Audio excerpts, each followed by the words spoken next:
Et avec la reprise de l'épidémie, les soins intensifs sont davantage remplis. C'est un service assez bruyant d'ailleurs dans tous les hôpitaux avec énormément de va-et-vient. Et le bruit des alarmes n'arrange rien. C'est inconfortable par ailleurs pour les patients. Alors le Mont-Légia a décidé d'utiliser un système plus silencieux. Pierre-Louis Puissant, Martin Castieux et Marc Mélon ont pu le constater sur place. On va vous extuber aujourd'hui, hein. Le médecin vous l'a dit. Dans les services de soins intensifs, le personnel soignant est sollicité en permanence. Les tâches sont diverses et variées.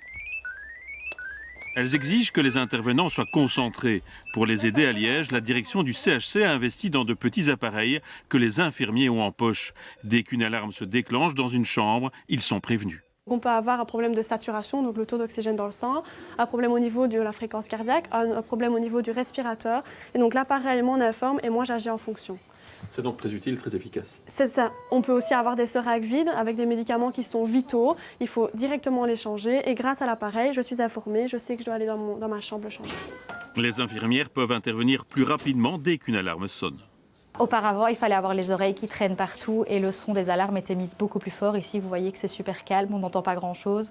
C'est parce que nos alarmes dans les chambres sont réglées très bas, vu qu'on a cet appareil ici, que si on ne l'a pas, ça hurle partout tout le temps. Dans les couloirs et dans les chambres, il y a donc beaucoup moins de bruit, un paramètre important pour les patients conscients. Très peu de bruit, oui, c'est vrai. Ça, c'est bien pour vos oreilles. Oui, c'est bien pour mes oreilles.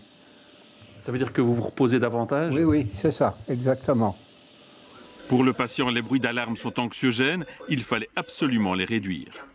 Non seulement c'est anxiogène, mais également ça perturbe sa bonne récupération, puisque quand il a l'occasion de pouvoir s'assoupir, ce qui n'est pas toujours évident aux soins intensifs, alors il peut être dérangé à ce moment-là par des alarmes qui sonnent fort pour pouvoir alerter du personnel à distance. Et donc évidemment, si l'alarme sonne dans la poche du personnel, c'est beaucoup moins dérangeant pour le patient.